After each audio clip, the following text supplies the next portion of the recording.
Welcome back to Hoops HD, everybody. It is Thursday, February 8th. That means it's time for our bracket rundown show. And it's a very special show tonight because we are gifted tonight by not having David Griggs with us. Uh, Even better, we get a cat in the background. yes, I'm your host, Chad Sherwood. That's Leica. She's one of my two cats. That's John Salika below me. John Teitel to my side. Matt Sikowski joining us as well. This is our bracket rundown show, where what we have done tonight is I've asked each of our Hoops HD panelists. All four of us are here tonight, along with our friends Mike Cha, David Dorman, and yes, even David Griggs submitted their top 55 teams of the nation. I cross country scored those 55 teams, created a master seed list, took that master seed list, added to the end of it the single bid teams from the single bid conferences, created a bracket, bracketed it up, and we're going to reveal that bracket selection Sunday. So this is, long story short here, where kind of the consensus Hoops HD opinion of where the NCAA tournament bracket is, at least heading into play here today on February 8th. Notably, some games tonight that will not be factored in. Arizona, as we record this, is taking it to Utah on the road. Florida Atlantic, Colorado, Utah State. I'm sorry, Washington State. A few teams that are playing tonight. If they get upset or if they win games, this really weren't factored in here. But we can discuss it as we go through the show at least. I get everything, Salika? Yep, you got everything. And All right. Before we get to the bracket, though, I figure let's throw a little blind resume in there. We love doing them this time of year, and I want to throw one out here. I got two teams up here on the left and the right, and as always, my question to each of you is going to be, which team is better, left or right, and or are they about the same? Matt, let me start with you. Left or right? What do you like? What do you not like? Well, I like for here the one where I'm even ignoring the top part. I not like the metrics, You but can we look at the see, metrics if you like, but go ahead. The but metrics I are see road, I see road, I see road. The one on the left, I see home, home, home, home. So yes. therefore, I think I like the one on the right a little better because I see three of those four Q1 wins that are on the road. And I'll throw in there. Your projected metrics actually prefer the team on the right as well, don't they? Yeah, they do too. But yeah, that's what like so. We're basically. I think I would probably say the team on the right, but I'm sure we're going to see something surprising and. Maybe not. Tytel, what do you think? You agree with him? Team on the right? You want to go team on the left? I'm going to go team on the right for a Yeah. couple reasons. Number one, team on the left is a bit of a home court hero with the 2-5 road record. Team on the left also has the horrible Tier 4 loss at home, no less. On the right, we see a couple of things.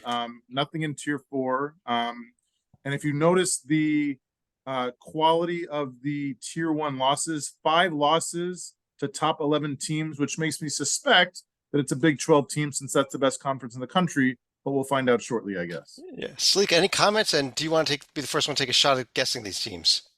I definitely know who the team on the left is. I'm still little stumped as to who the team on the right is going to be. I mean, the conference record, well, the 4-6 conference record does make me wonder a little bit, but by the same token, getting 3 road wins in conference play away from home, ooh, that's going to be a tough guess. But judging by the home and road split as well as that Tier 4, that's got to be Northwestern on the left. And Matt, I did this. I did this actually for you tonight. I wanted to call you out a little bit by this blind resume. The team on the left is Northwestern. The team on the right is the Texas Longhorns. And I did it, Matt, because you had Northwestern rated 13 spots above Texas on your seed list tonight. I want to give you a shot before we get into it to explain this one to us. Yeah, I think it's just the Northwestern. They keep playing well recently. The Purdue win, and that's one of those like I. It's just one of those. And I think in general, Bracken Matrix has them in the same range I did, and yeah, but maybe they probably shouldn't. It's one of those like Well, Tytel, is Texas? I thought when we looked at, I thought by the blind resume, Texas looked way better than Northwestern. Do you think Matt got it backwards even? I have them both, I think, as a 9 seed currently. So I think it's kind of a coin flip. You do have to penalize Northwestern, as Dalika said, the horrible home loss and the non-conference strength of schedule is atrocious, frankly. And I think that as you see in the remaining schedule, Northwestern does not have a lot of top 50 games left. Frankly, they have one left against at Sparty in March. Texas has a whole bunch left. They might lose them all, but they got plenty of chances to move up. Now, I will Absolutely. say, if you want to defend it a little bit, Northwestern 10-3 against the top three tiers, Texas under 500. Yeah. Well, 10-6 gets the top three tiers there in Northwestern, but still a winning record there, losing record for Texas. Uh, and actually, the overall strength of schedules are pretty comparable, believe it or not. But I think that those will change as we go forward, and Texas is going to move up, and Northwestern is probably going to move down a little bit. But let's get right to our bracket here. And this is the bracket we're going to be revealing, kind of Selection Sunday style. What I'm going to do is reveal each of the top 16 teams in order. We'll have a little discussion about those, see if our panel agrees or disagrees with what the consensus is. Remember, there are a few people that are now on the show tonight that did vote. After the top 16 teams, we'll go one line at a time until we get to the end of the first four, and then we'll take a look at some of the top teams out as well. But if we're ready, the number one team overall, it was almost, but not quite unanimous. It is the Purdue Boilermakers. Stalika, let me go to you first here. As Matt now has a cat in his screen as well, I can say. That seems to be the theme for the night. But Stalika, you were the one person that did not have Purdue as a one seed. You had them as the number one overall team. I'm sorry. You had them number two overall. I think this is a case where Purdue probably has some a slightly better resume on paper, but when I look at the teams actually play, and this is probably going to be a little bit of personal bias because my team has played against both Purdue and UConn, I've got to give an edge to the Huskies right there. Yeah, Titel, I think it's an interesting argument that when you look at them play, I kind of agree with him. I think UConn looks like a better team when they play, but the resume at Purdue is just mind-boggling almost. Yes, but I think my mind is boggled on the left and the right, Chad. So I think this is really like a 1 and 1A, and you can't go wrong kind of thing. I had actually crunched the numbers for Klingon versus Edey in terms of their per 40-minute stats. They're like really close. Edey's the better scorer. Rebounds are a coin flip. Field goal percentage a coin flip. Klingon's a better shot blocker. So one reason that Purdue is dominant is they have the best player in the country, and nobody seemed to stop them this year. I don't know if Klingon can, but this is the matchup. I don't know about America. This is the matchup I want to see in the championship game. And I think that the battle of centers will determine who wins the national championship. It would be a hell of a game, but it takes a lot to get there, as we know from past seasons. And also keep in mind that Klingon did miss a couple games for the Huskies. They didn't miss too much of a beat, but by the same token, we wouldn't know how the Boilers would react if, for example, you were to take E out of their lineup. They've still got some very lethal shooters from the outside to make up for it. Yeah, absolutely. No surprise that UConn was number two overall. We've got them playing in the East region, going to Brooklyn for their first round games. But let's just jump right past UConn. We kind of looked at them already at Matt. Number three overall. I don't think it's much of a surprise here either. All of us had these three teams on the top four, on the top seed line among the top four teams. Houston right there, number three overall. Yeah, to where, I mean, Grant, there's nothing wrong with losing at Fog Allen. Basically, everyone does it. And then all the teams around them, they're probably closest, specifically North Carolina, had a bad week. And so they couldn't leapfrog them. And I don't think I would take either Arizona or Tennessee, the other two teams that had 5 and 6. Or actually, Tennessee 4, but the other ones in that range. I think Houston's still struggling ahead of them. Yeah, where there became a debate here, by the way, Houston will be playing Memphis in the first round, then on to Dallas. So all these teams would be playing in the preferred places for them, all three that we've revealed. So if you are a UConn, Purdue, or Houston fan, this is probably where you're going to want to book your tickets to already. It's going to be based on what we're seeing so far. At the fourth one seed, this is where there were 4 different teams that were voted for to be on this spot among the, I think, 7 people that voted. So it was all over the place.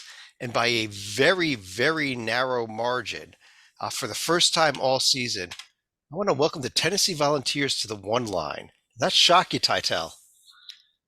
It does on some level. I mean, in terms of quality wins, at Wisconsin, Illinois, Alabama, at Kentucky stands alongside anybody.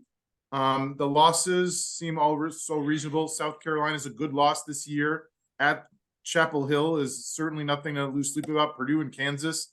I mean, I think this can stack up with anybody. I think I would have leaned Tar Heels, but I understand the recency bias with their loss at home to Clemson, which, as we know, happens twice every century.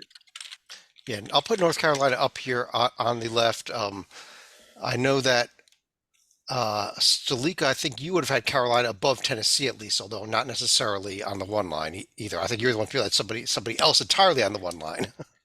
Well, in this case, North Carolina did beat Tennessee head to head. Let's not forget that result Thank back you. in late November when you had the ACC SEC challenge. And also keep in mind, even though both teams have lost to a team from South Carolina at home, Carolina also has the loss at Georgia Tech. So, I mean, we have both teams losing 5 games. Carolina has a couple more tier 2 losses. But if we're talking about the other way I went with the Kansas Jayhawks as my last number one. Matt, is there an argument that Kansas belongs up here, or does the fact that they've got the quad 3 losses one step lower maybe say they can't quite make it yet? No, I don't like Kansas. Like I had Kansas at the bottom of my 2 line, so like they might come up a little bit higher, but I don't see like especially with Kansas, the difference here with Tennessee, and even North Carolina has a win a Kansas did not beat a tier 1 team on the road. Yeah, and I'm kind of with him, Sleek. I think that that's the hole in Kansas's profile.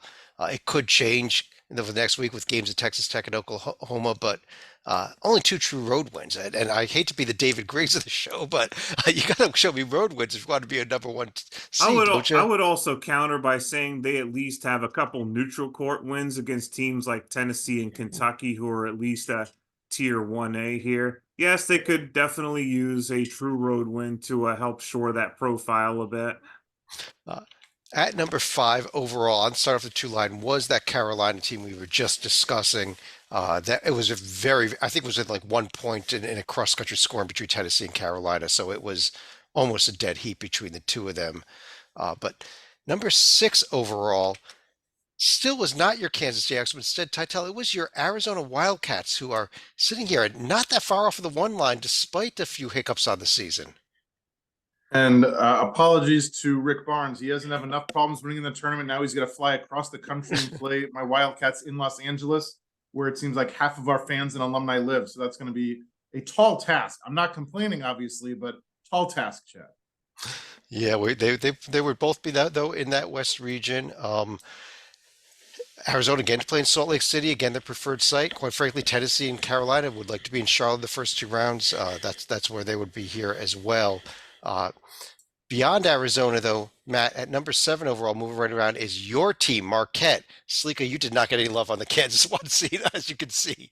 But how about this Marquette team here, especially compared to a team like Arizona? I mean, among other things, you've finally leapfrogged your rivals from Wisconsin.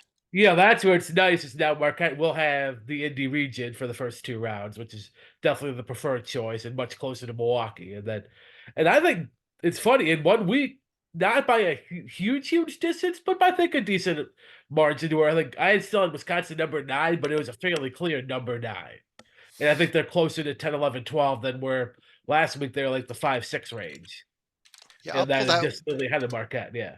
I'll pull that Wisconsin profile up here, Titel. This team have been playing so well, and suddenly the last 3 games out, especially this game at Michigan that they just lost, it's just been a head scratcher what's going on with the Badgers. Mind-boggling, to use your words, Chad.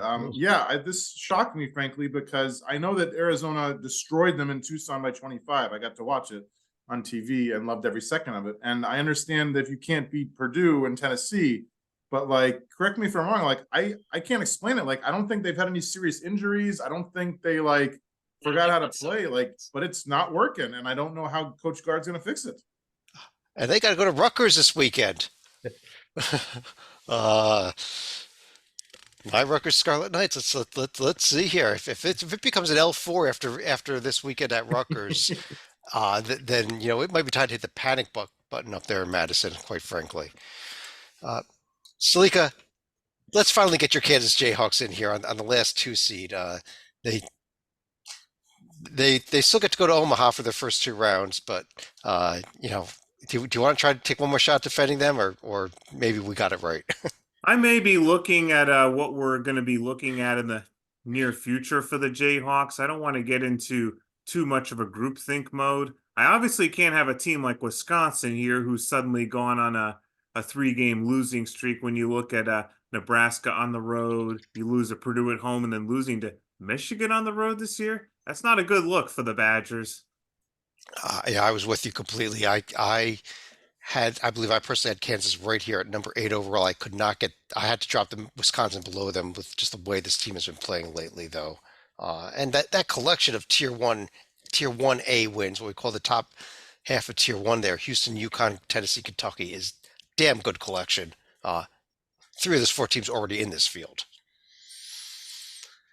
Number 9 overall, though, I don't think it's going to be any surprise. We finally do get Wisconsin in here, Matt, but, heading in the wrong direction.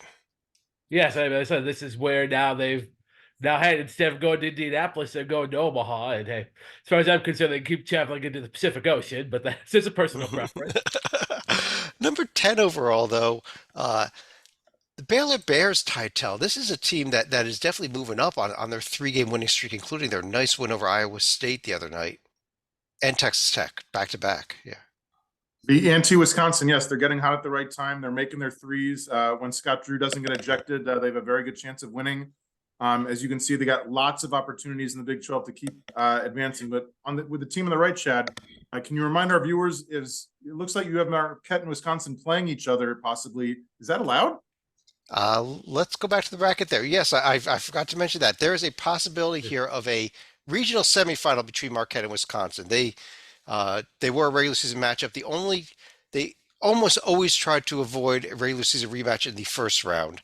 And if possible, they will try to avoid them in the second round. By the third round, they don't care about that anymore. So not only is it possible, what a game it would be to have Wisconsin and Marquette meet in the NCAA tournament. That might be the end of me, no matter the result. Do we know if they've ever met in the NCAA tournament? Nope, not that I know of. Are they 8 miles apart? Not quite. Although, Well, maybe about 80 miles Wisconsin apart. driving after a few beers, you might try to do it in 8 minutes. Oh, jeez. Sleeka, number 11 overall. Let's stick in the Big 12 with what is now already our 4th Big 12 team here with Houston, Kansas, Baylor already in. Here comes Iowa State. Do you agree with this, that of this team being up this high? I wouldn't have agreed with this earlier in the year because I was wondering how they were able to get their nets so high in non-conference play, but I am coming around on the Cyclones. Beating Houston and Kansas obviously helps at home, but to show they're not just home court heroes, winning at TCU and Texas, which is also going to be in Quad 1A, that's going to help the Cyclones get into, at the very least, a protected seed. Tata, let me ask you, it's kind of a repeat theme with a lot of these Big 12 teams. We have seen some awful non-conference strength of schedules, Iowa State being one of them, 317. Do you penalize them for that, or do you say, but by the way, their overall strength of schedule, when you add in what the Big 12 is 40. So, maybe it was okay that they scheduled garbage because of what they had to play in conference. It's okay in that they won them. Certainly, Yeah. if they pulled a Northwestern and lost a Tier 4 game, that is a strike against you, as we'll see, because Northwestern is not going to be mentioned for many, many more lines. It does balance out because you're not expected to play a ridiculously tough non-conference schedule and then jump into Big 12 play where you play multiple teams in the top 10 in the net in the country. That being said, it's one thing to schedule teams who you think might be good and they just happen to have an off year, Georgetown. But when you're scheduling FAMU and Prairie View, you should be winning by 30, 40, 50, and they did. Yeah, and I would think that if there is a reason to keep Iowa down another line, that strength of schedule could be it at the end of the day. Matt, our last 3 seed is the Duke Blue Devils here. They do not get to go to Charlotte. We've already used up both Charlotte pods. Only 2 teams could be in 2 of these protected seats per each of these sites for the pods. Duke has to go a little bit further off to Pittsburgh. Yeah, that's where I think this is pretty close here. There's a couple other teams I might have taken over Duke, but it's not a horrible choice. One of them I know I'm probably on an island a little bit with, but yeah. I think this is Duke right at the bottom of the 3, top of the 4 lines, about where they should be. I know Joby has said in the past, even if they were in Charlotte, they'd probably be facing a de facto road crowd when you factor in the Carolina fans. You're not you're not going to have to worry about that in Pittsburgh so much when you're going up Yeah, but yeah, against they might prefer Iowa Pittsburgh. State games. uh, let's start off the four line here. The first of our number 13 overall team there in the South region. It is the Crimson Tide, Titel. Do you agree that the Crimson Tide belong here on the four line, top of the four line? Don't. I think they belong at the bottom of the 3 line, but if Okay. we have to get him, if we haven't gotten him in yet, I'm happy to get him in here. I understand they gave up a gazillion points losing at Auburn to a very good team on February 7th, which is Wednesday. Yesterday. But like no shame in that. Auburn is 7th in the net, so like a road loss to a top 10 team is nothing to lose sleep about. I'm a little concerned that they're I mean, I think they're going to win out most. They're not going to win out. I think they're going to win most of their remaining games. At Kentucky's tough. Hosting Tennessee is going to be enormous. I really would have had him as a 3, but because of that, I'm happy to put him at the top of the 4. I'll tell you what, I believe all of us kind of had them in the four line range. Matt, you and I definitely did, except for Salika. You had them, I think, down in the 6 line. Do you want to explain that? Because that was one of the shocker when I was putting some of these numbers in, how low you had Alabama rated. I'm probably not valuing the SEC teams as highly as you guys probably would. I mean, obviously Tennessee, you have to give them a little bit of value. I honestly thought Alabama and Auburn might have been a little bit interchangeable, and I did kind of go back and forth here. But I think one of the things that gives me pause when I look at Alabama, you are 3-5 against Tier 1, which is going to put them at a disadvantage. Now, Auburn, 2-3, not much better, but obviously a lot better in Tier 2, I think, where they're 6-1 versus Alabama's 4-2. I'll tell you, all season I've been harping on Auburn's lack of quad one wins. Their last 2 games, they picked up 2 of them. I think, quite frankly, this completely changes the complexion of their profile.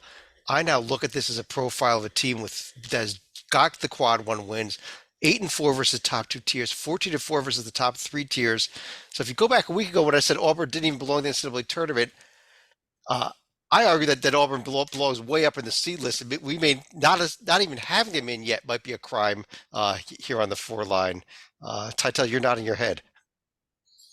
No veto, Chad. You said it. I couldn't have said it better. Yeah, and in fact, it may not come as much of a surprise here. Number 14 overall, there is the Auburn Tigers.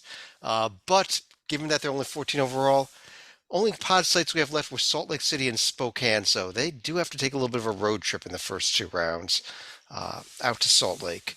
I think they probably would have preferred 15 and a little less altitude. A little less altitude in Spokane. And that's all that's left is 2 pods in Spokane. Matt, one of the teams heading to Spokane at number 15 overall is the Dayton Flyers. Should we do it? I think once again that demotes to the seed line. That's actually going to evoke some bad memories for Dayton fans who lost to Tulsa in the first round the last time they were sent out to Spokane as a protected seed. Almost a little surprising, Matt. You actually had Dayton rated higher than anybody at number 13 overall. You liked them more than anybody, and their metrics, some of their prediction metrics are not, which I know you like, are not up there with everybody else. I like to put. I don't know where that T rank is because I've looked at that. I think their T rank, like the live Torvik's in the 20s. So that's okay. You know what? Ignore the T ranks for now. I will double check that after the show. There may be, since we just brought them in this season, there may be an error there in that T rank. So we will. It does look way off, so that tells me there might be an error there on the on what's being input into the system. But we'll double check that after the show. That's the one. And like actually, I was debating them and Auburn as my final 3 seed above Duke, and then I just took Auburn. I think probably because even with the whatever their true T rank is, it's still below Auburn. So of course I end up in a close battle side with the higher metric team. But like, no, I think Dayton is right on the 3-4 line, and I think their ceiling's a 3, but their floor probably isn't much lower. Given like they just took out St. Joe's, one of their toughest games remaining, and I wouldn't be shocked if they ran the table here. Our last of what we call our protected seeds, the top 16 teams, is Illinois. Titel, did we get that right? Thanks to the good folks at Providence destroying Creighton's chances of a top 4 seed. Yes, I think we did. The Illini have been hanging in there. I was worried that Terrence Shannon's legal troubles was going to torpedo their entire season. Obviously, it is not, because he's come back. He's been fine. They've been fine without him, and now with him. I think this is a good spot, and I think this is a good spot. All right. Matt, is there anybody that we completely omitted here in these top 16 teams that maybe should have been here? No, I think these are my top 16 teams personally. So yeah, I know we're gonna hear an argument probably for South Carolina.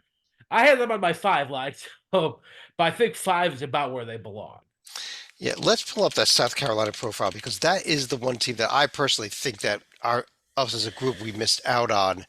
And I get that they're predictives, even ignoring that T rank, which we'll double check. We may have a display error on those on the screen right now, but the BPI and the KenPom are not that good. You look at that strength of resume at 6 in the nation. That says it should be a 2 seed. And Sleek, I know you had South Carolina way up there as well. I mean, where are the holes in this profile?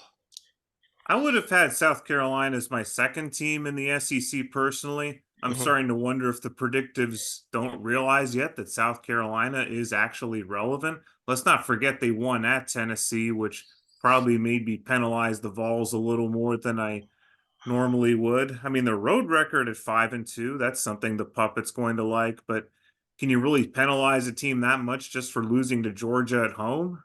That's their only one real bad game on here.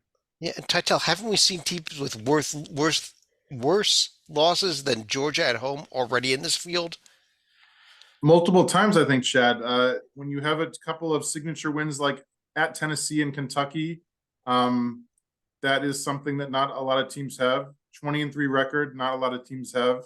8-2 road neutral. Like, it is the Georgia loss, which it's unfortunate, and maybe it'll get corrected in the weeks ahead. But right now, I can't explain it. But for that, it has to be the Georgia loss, right? It has to be. I mean, I don't think that they, most of their garbage games they did win fairly big. So why the metrics are where they are is a little bit And they've baffling only to got me. Look at the very bottom. The 3 of those 4 were 10 or less in the 3-10. So that's probably what. I mean, are they being penalized for how badly they lost at Alabama, 74-47? They got destroyed, but that's just one game. And that would point out there's only going to be 2 more garbage games with home games against Vandy and LSU. Let's go ahead. Now we're going to do 4 teams at a time, starting with the entirety of the 5 line here. These are potential second round matchups as well. Auburn's second round potential foe is Creighton, Dayton, Clemson, Alabama. That's South Carolina team with only 1 regular season matchup that is permitted, and Illinois, Kentucky gets Kentucky there. Matt, how about those 4 teams? Creighton, Clemson. We just discussed South Carolina and Kentucky here.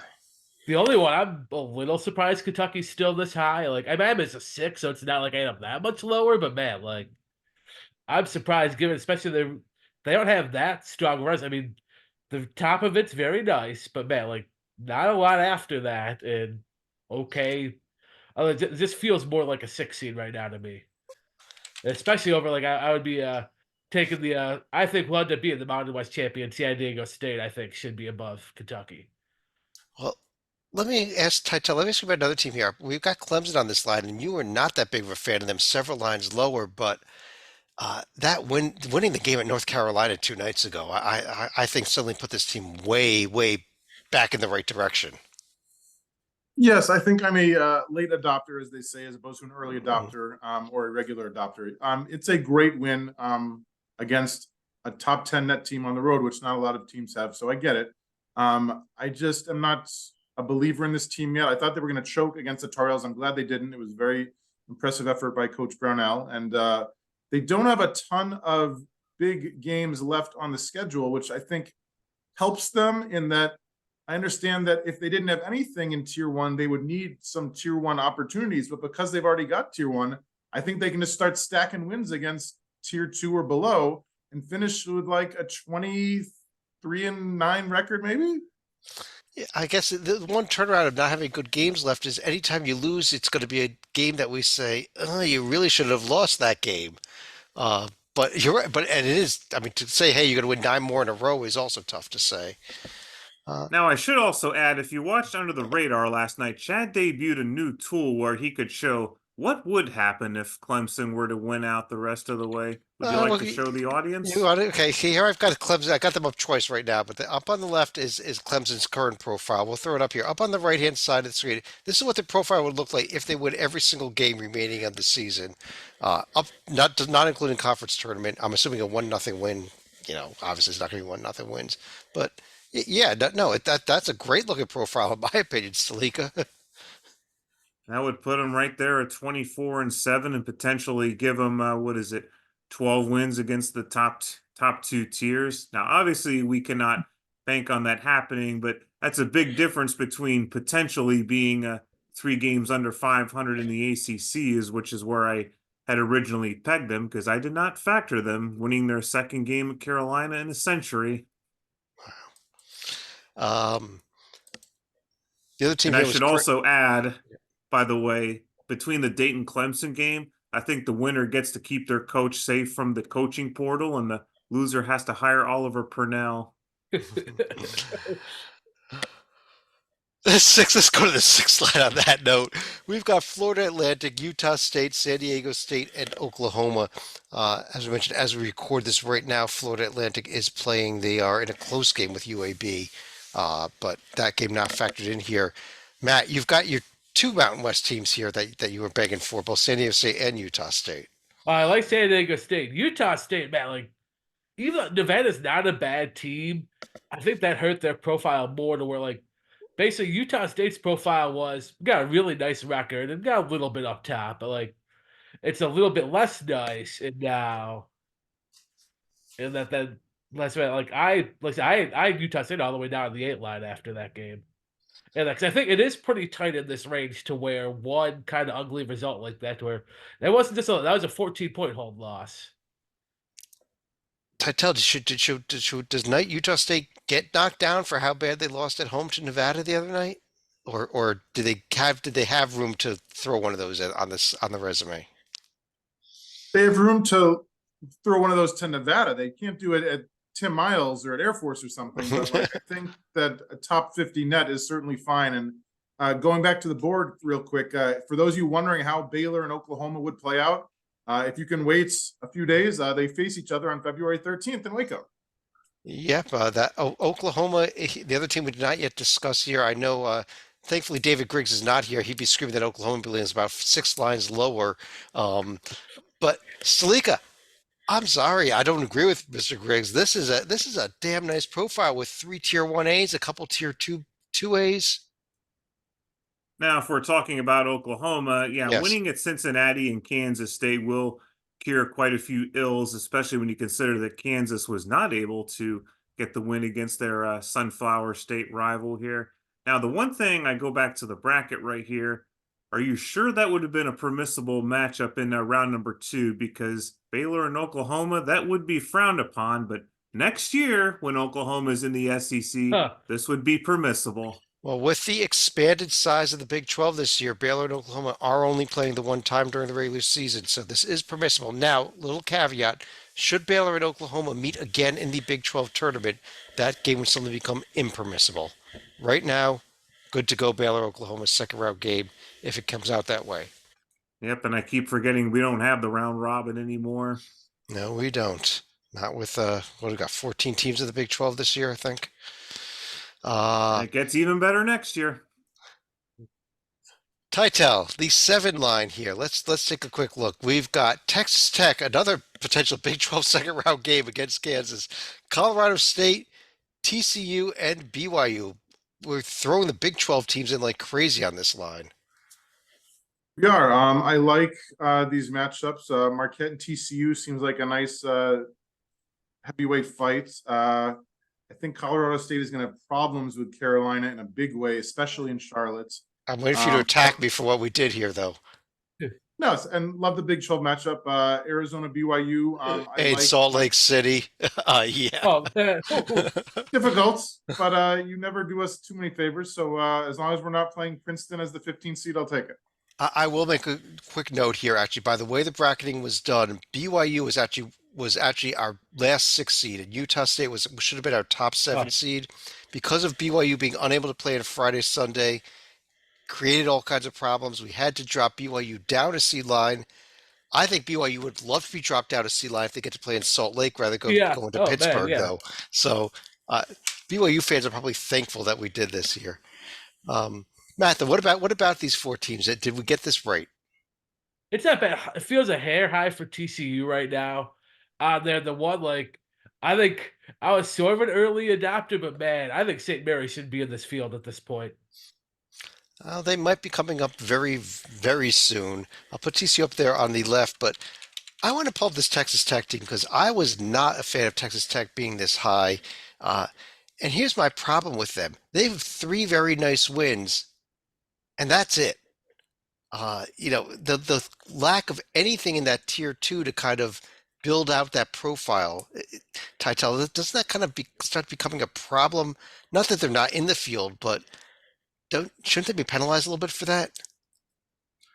I will agree to disagree. I mean, I Okay. think it's just a scheduling quirk that like Kansas State is good enough to be a tier 2 win. We saw they're good enough to be Kansas, for God's sake. They're just not there yet. And they got plenty of games that are going to end up in tier 2.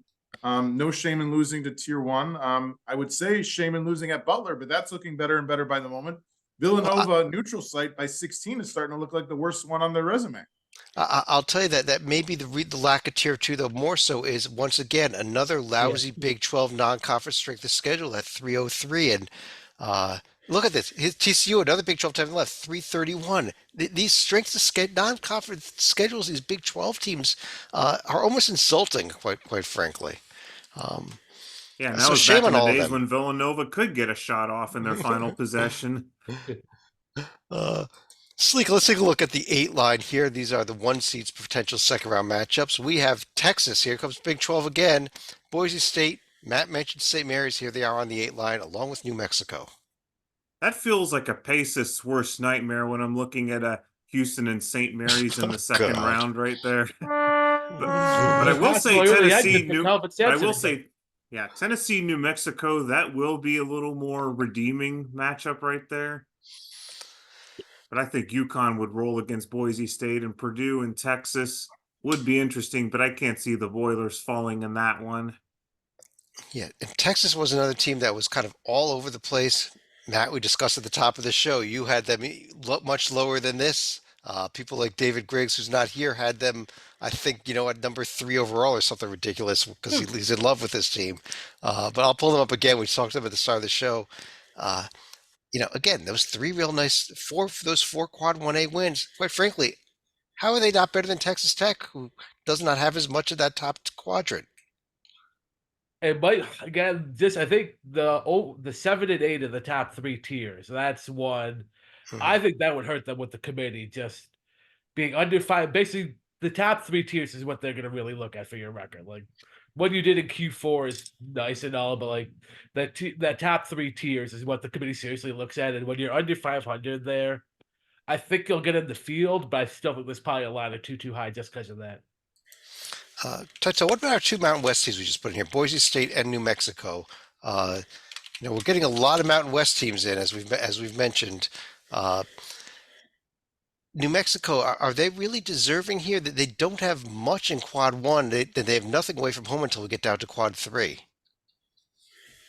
Yes, this is another asterisk team that they lost at St. Mary's without Jalen House, and they lost to a bunch of good Mountain West teams and UNLV on the road. I think this is right where I have them, and I think that even though Boise State beat them head to head, as you can see, plenty of chances for tier 1 and tier 2 wins ahead. So I like where you have them right here.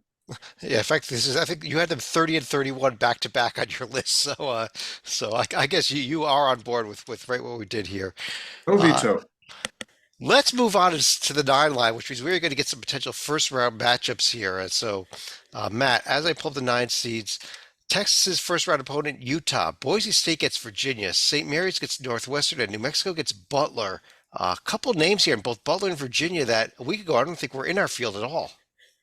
I had Butler right at the bottom of my field, and then they go and win at Creighton, and there you go. So you jump from a playing game to the 9 line. Virginia is what, like, I wasn't quite as big of the jump on there, even though I guess we both have Clemson and Creighton as 5 seeds, so I guess they are very comparable wins. But like, I have Virginia in my field. I'm a little surprised to see them this high. I thought they'd be right around the play-in and just above it. There was a time many years ago when how you've done your last 10, your last 12 games heading to the tournament was a factor. That is no longer a factor. But Titel, this Virginia team may be one of the hottest teams of the nation on this 7-game winning streak. Yes, which is why I would not want to face them, but I still think this is a little too high for February 8th. I think they could end up here or higher if they keep winning because the schedule is very forgiving and the team is very great and Tony Bennett is great in March and blah, blah, blah, blah, blah. I just don't have them this high just yet. Stalika, how about having Utah Northwestern in here? Do you agree and disagree? I think, well, first of all, we should also preface we do not know the final result of Arizona Utah because we're recording this with about a minute to go, where Arizona is still ahead by 5, but Utah making a furious comeback right here. But I think Virginia, like, they're probably getting hot. I probably would have waited another week or two. But the one matchup I wanted to focus on is how much of a nightmare is this going to be for Buckeye fans seeing Thad Matta in the NCAA tournament while they miss out yet again, probably. Oh yeah, we got Butler in there playing New Mexico, and you're right. This Utah actually was down big at home to Arizona. Utah has made a game of it as we record this, but again, this was before this game was played tonight. That Utah profile, if they do not come back and win this, Matt, has a few problems with it, but I still think it's a pretty good profile. You can't knock them for losing to Arizona, can you? No, and I think 8-9 range is right where they belong. That's Yeah. but so there's not too many teams that have an issue at this point, but like, yeah, Texas and Virginia probably the 2 I think are a little high, but the other ones I think are right where they belong. If that's St. Mary's, I think should be another line or 2 higher, but that's another story. You know what? We didn't really discuss St. Mary's too much. Let's go back half a seed line here, or 1 seed line here to pull this up here. And Matt, my problem is you can't completely ignore those Weber State and Missouri State home losses. Yeah, that's probably dragging them a little bit mad. Like those four Q1 wins, 3 of which are away from home, and then New Mexico, who I value pretty highly. If you saw my ballot, But let me take the counterpoint again though. 2 of those 3 quad 1 road wins that you're talking about are against teams that are probably not going to be in this field in Gonzaga and San Francisco.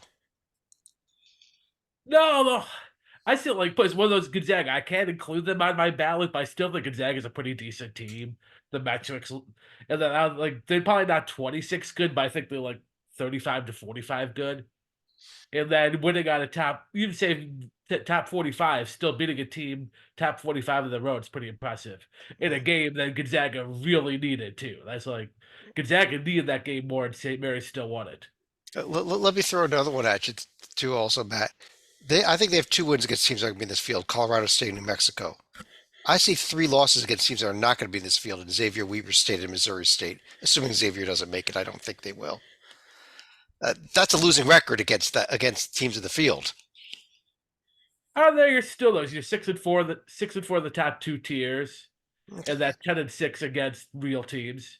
I think they belong in. I quite frankly think they belong right where we put them, but I don't see the argument too much to move up over an 8 line. Titel, you with me or against me on the St. Mary's argument? If the argument is should they be 2 lines higher, like Matt says, no. No, I okay. agree that winning in Gonzaga any other year would be tier 1A asterisk great, but this is not that year, amazingly enough. They're good, and I can put them here at the 8th line, and I think they would beat Northwestern, but I don't think they're a 6 seed, and I don't think they're doing anything upsetting over Houston. Let's jump over to the 10 line, Titel. Let me stick with you. We'll see some more first-round matchups here. Texas Tech versus Texas A&M. A little battle of Texas there. Colorado State gets Florida. TCU gets Indiana State, and BYU gets Mississippi State. Your thoughts on these 4 teams? I like it. The battle of Texas teams is always great. We can always swap in TCU if we need a backup if some of them run into travel problems. I think Indiana State is going to show the country that they are legit. and upset TCU. And Matt, I don't know about you, but if I'm Marquette, I do not think I would enjoy facing Indiana State in Indianapolis. Well, no, that dude, I'd be cheering for TCU in that game. I'd much rather play TCU. You're so happy, Matt, that you got Indianapolis away from Wisconsin, and here you go, you get Indiana State. Well, that's why we got to get Indiana State up on the 9 line where they belong. That's exactly it. I know, Slika, that there's an anti-Mississippi State person who is not with us tonight, named with the initials of DG. There is a big hole in the resume, and I will concede that to them. There's actually two big holes when you include the Southern home loss as a second hole. Well, it's similar to what we had in the Kansas profile. Yes, there are no 2 Trode wins, but, and I do repeat, but, they are 6-0 in neutral court games. Washington State, Tier 1B, Northwestern, Tier 2A, and you do have a couple of 2Bs in North Texas and Rutgers. So, however, by the same token, you better win games against Missouri or LSU. Otherwise, I'm going to have to start agreeing with the puppet if they can't win those games on the road. Yeah, Titel, it's almost a huge game here at Missouri, who's nowhere near the field. In fact, it's one of the worst, is the worst team in the SEC, just because they're lacking a road win, isn't it?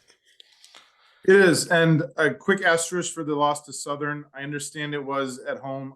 I understand it was to Southern. Tolu Smith wasn't playing. He's their best player now that he's back.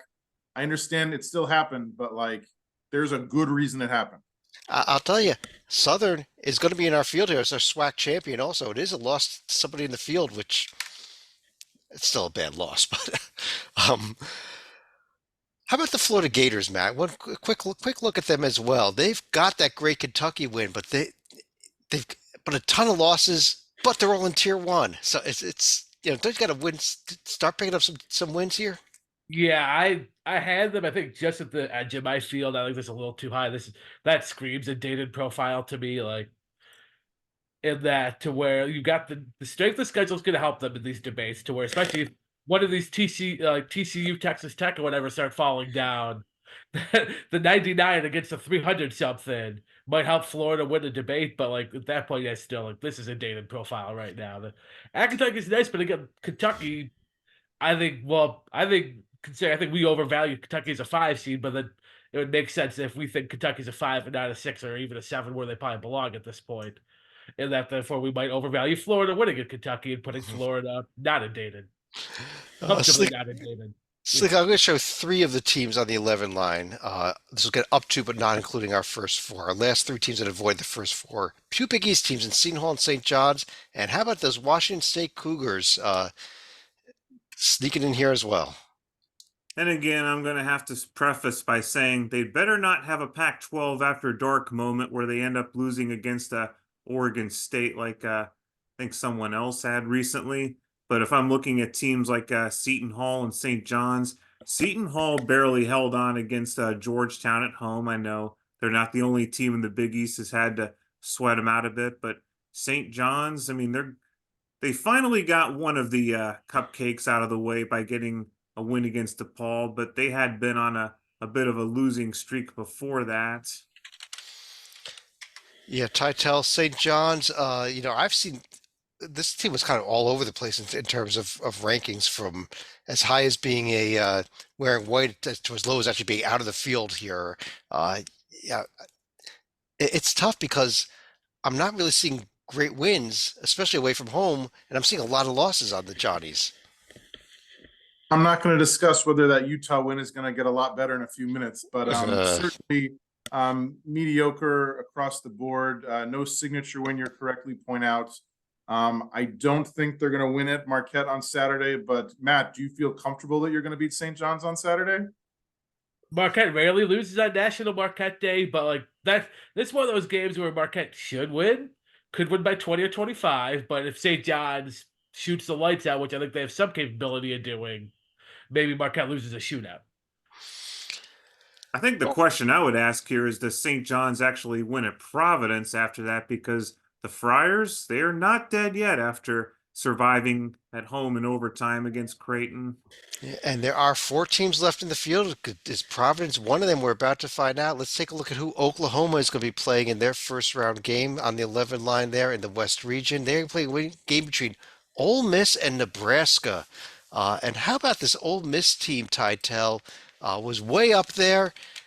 Doesn't have a lot of losses, but has fallen off again here, especially on a 2-game losing streak with the losses to Auburn and South Carolina. Both tier 1 losses, Chad, but yes, they are losses, and obviously plenty of opportunities left, and a double dip with Missouri that should be a pair of wins, obviously. No signature wins, much like we discussed recently. The horrible non-conference strength of schedule, which seems to be a problem. Many SEC teams, as Chad pointed out earlier, hey, it's a Big Ten team with a horrible non-conference strength of schedule on the right. I think these are matchup. This is a great matchup. 320 versus 321, right next to Yes, each other. and X factor. Even though Fred Hoiberg might be having the best season of his career, picking against Chris Beard in March is not a good way to go through March. Matt, what about the Cornhuskers here? Only one true road win. But man, those Purdue and Wisconsin wins too. The number 1 overall seed into the top 3 seed. That's where, even being home court, having that, I think that's kind of the differentiator down to this part to where I'll tell you, they have 3 road games left at Indiana, at Ohio State, at Michigan, all non-tournament teams. You better win 2 out of 3, at least, I think. Maybe you got to win all 3. I'd say I think at least 1, if not 2. Actually, if you look at the rest of their schedule, they don't have a tournament team left on their schedule. This is where they've got to stack up wins. If they start losing these games here, they could be in trouble. I also want to throw this out here. We have 2 more teams to reveal. We know that every year there are what we call bid stealers. That is when there's an upset in a conference tournament and a team that was not supposed to be making the NCAA tournament gets in, and so these last couple teams we're looking at here, if the tournament really was today and we'd gone through conference tournaments, there might not be a spot for these teams anyhow. But we're assuming that there's going to be no bid stealers when we do this exercise. So right now, with that assumption, our last 2 teams in here on the 12 line, South Carolina's opponent, Michigan State, Nevada winner. Sleeka, we got that 6th Mountain West team in, along with Sparty. Well, first of all, I have to applaud my colleagues for not falling for the Cincinnati profile right there. I mean, granted, they had a couple good road wins against Texas Tech and BYU, but it's very meh outside of there. And I should also caution Michigan State, their best road win is against Maryland, but I'm not even going to count Baylor as a neutral court because that was basically in Detroit. So that, to me, a de facto home game. When I look at the Nevada profile, okay, you've won at Utah State, at Washington. You've shown me a little bit of something, but the losses against Wyoming and Boise State and Drake, I mean, they're kind of tier 2 losses, but they're somewhat excusable, but they've also, like I said, really whittled your margin of error the rest of the way. Tytel, what do you think? Did we get it right with these last 2 teams of Michigan State and Nevada? I think so. Stalika makes good points that you can find plenty of reasons to leave both these teams out, but I like that they have winning records against the top 3 tiers. I like that the conference record is not terrible. I like that they have, if not signature wins, at least very good wins in tier 1, and no tier 4. The Wyoming loss is a shame. That Nevada started out up 15-5, and they were shooting the lights out. They shot almost 40% from 3-point land. They just blew it at the free throw line. They missed 10 free throws, and they lost by 5. Yeah. This is a Nevada team that I thought was falling apart, though, but back-to-back wins now, including that win at Utah State. I do agree. I think that this team is back in the field, and we are at least temporarily looking at a 6-bid Mountain West here. Nevada would be going back to the first 4 for the 2nd straight year. Yeah. But let's look at, before we get to the rest of the automatic bid winners, let's take a quick look at the top 4 teams out because it was close. And 2 of the teams that we have mentioned are our top 2 teams out. In fact, Providence and Cincinnati, 2 teams that both barely missed the field. And Matt, I think there's good cases that can be made for both these teams, quite frankly. Yeah, no, that's one. I think I had the exact field we had in that, but man, that's tough. Like leaving the Providence and Cincinnati out both. profiles and privates, and then getting the Creighton win is basically some proof that, hey, the profile wasn't just with Bryce Hopkins. Now you have half of your Q1 wins are now with him out. So there's some proof that you're okay without him. And that the road win at Seton Hall, it's not great, but we've got Hall in our field. And Salika, Texas, Cincinnati, we did leave them out. I know you're happy we left them out, but they have two really good wins at the top of the profile. It's like the Titel was just mentioning, this not having signature wins. Those kind of are a couple signature wins, aren't they? 2 signature wins, but at the same time, your strength of schedule is only 61, that's not good in the Big 12, especially with the non-conference strength of schedule 294. You're only 2-5 in Tier 1, and it's not much better when you start factoring in Tiers 2 and 3 or 4 and 6 when you count the first two, and you're only 500 in the top 3. Let's look at their strength of schedule a week from tonight after they play the number 1 and the number 9 teams in the nation. Yeah. Now, if they go 0-2 in this, even though those are two such teams, they would be 0-2 at home. I think they do drop significantly. But if they can split these games, it's going to be hard to leave them out next week. Sorry, Salika. Colorado and Wake Forest, teams that we haven't been mentioning much lately, also sneaking up there. And I'll go through. I got another 11 other teams that got some votes at least, did not make the field, but at least got some votes, somebody to be at least in the top 55. Memphis, Kansas State, Oregon, James Madison, Vatech, UCF, Gonzaga, Drake, Princeton, Xavier, and Richmond. And I would like to congratulate you, Mr. Salika. Your Xavier Musketeers are officially on the board. Yep, on the board, but again, they're going to need the Creighton win to probably start moving up a little bit more seriously. And you look at their home game against Providence, that's going to become even more pivotal for both teams because Providence, they're already going to be looking to avenge a pasting at home against the Musketeers back in January. Titel, you didn't even have Memphis in your top 55. I don't blame you for leaving them out. But are we all starting to overreact to how bad they've been playing and kind of ignoring what they did early in the year that was good?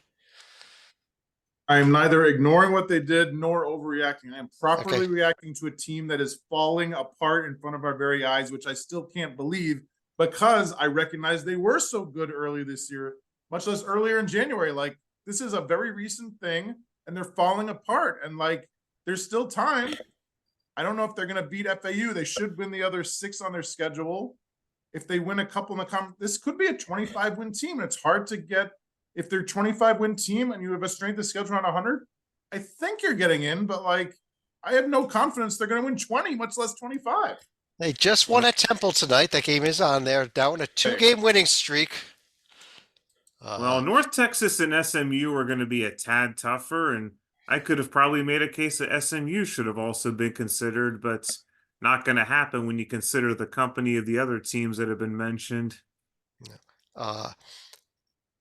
Kansas State also missed out of the field. Let me just fill them up real quick. They just picked up that huge win over Kansas. They have marquee games at the top of the profile, but Matt, I think you need a little bit more still. There's a lot of losses here.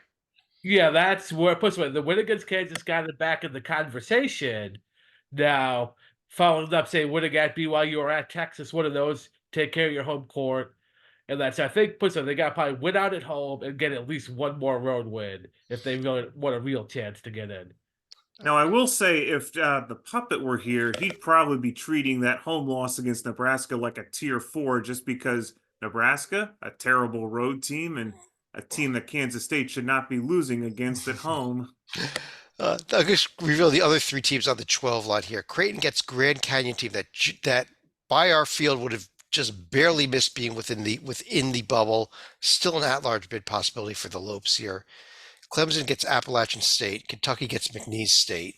All 3 dangerous teams, although Appalachian coming off of a upset loss last night in a game against Texas State. And McNeese lost over the weekend to Southeastern Louisiana. So those 2 teams not going in the good direction. Grand Canyon winning a lot here. Now, we did go through all these teams last night in our Under the Radar podcast. If you want to check that podcast, it's down there on the website. So I'm going to go pretty quickly here with our 13 line. Auburn gets UC Irvine. Dayton gets Ivy League champion Cornell. Titel, it is not Princeton. It is Cornell.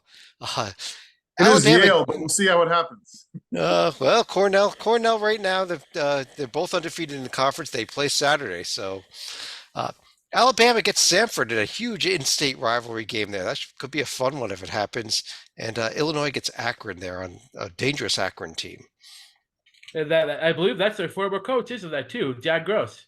Yes, it is. There we go. We got a coaches battle too.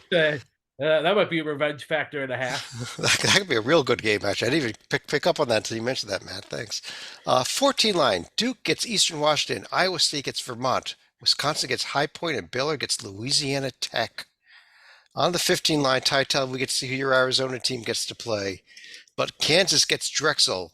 North Carolina gets Colgate. Marquette gets Morehead State. Arizona gets Oakland in Salt Lake. So I give you a good chance of that one at least. You should.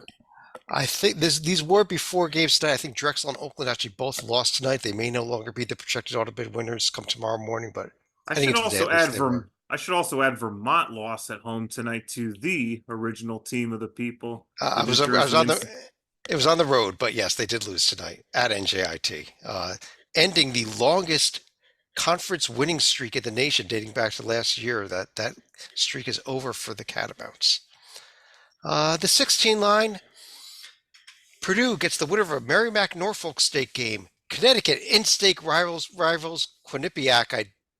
I don't think that Gino is going to be wearing a Quinnipiac T-shirt if that game gets played. Will he, Stalika? Houston Yeah, we gets will Southern, see. and Tennessee gets the winner of a South Dakota State Eastern Kentucky game. The Summit League champion fall all the way down to the first four. Not a good year for the Summit League. That's our bracket, though. I want to run through each of you. Any other thoughts either on this or anything else you want to discuss? Matt? This is what I'm going to shout out our colleague Joby Fortson here of the JNG. I think he made the point of looking at these profiles. I agree. The bubble this year, it's not weak, it's strong. There's like that Providence team, Cincy, Memphis, Kansas State. Those teams are getting in some of these previous fields, especially at this point. And figure if these resumes get a little stronger, there could be a couple of teams that get in most years and might not even be playing in the play-in games and dated. That instead could be missing out because it's actually pretty tough here. And if you throw in something like an Indiana State, a Grand Canyon, even if now St. Mary's, if one of those gets upset in their conference tournaments, there's really going to be some fierce debates at the cut line, and then some good teams getting left out. Yeah, if we see two bid stealers again under this bracket, Michigan State and Nevada will both be out. Salika. I'm probably looking for a potential group of death in the South here. If we're talking about Houston, Michigan State, San Diego. Well, we can't have Wisconsin and San Diego State in the Sweet 16 simultaneously, but we're talking easily a Pacist's worst nightmare, as we alluded to earlier in the show. It is. I think we got an interesting Midwest region with some powerhouse teams with Purdue, Duke, and Kansas all in the same region also. Just Titel, a slightly faster tempo. Yeah, slightly faster. Should be more fun to watch those Midwest Sweet 16 games. Titel, you want to finish out the show? Yes, the thing that catches my eye in this bracket particularly is geography stuff. Like Arizona facing BYU in Salt Lake, Marquette facing perhaps Indiana State in Indianapolis, Carolina playing in Charlotte, Houston playing in Dallas. I don't think you did anything wrong, Chad. It's just fascinating to me that I haven't done the math or cracked the numbers to see how big a factor geography is in March. I think it's a pretty big factor, and I think a lot of teams are going to benefit. Additionally, I feel bad for like the Clemson App State matchup. 5-12s are usually an upset special kind of game. I think it'll be a great game. I just feel bad that it's 3,000 miles away from the East Coast in Spokane. I get it. I don't think Chad's doing it intentionally. It's just I wish that the fan bases for some of these games would have a little less of a travel. Yeah, it's rough when we look at those top 16 teams. Other than Arizona, there's no real West Coast teams in that group, and we've got to put two teams in Salt Lake and two teams in Spokane somehow. So that's how that's how the math worked out this year. I don't know that maybe one of those Mountain West teams can climb to the top 16. That may alleviate that a little bit.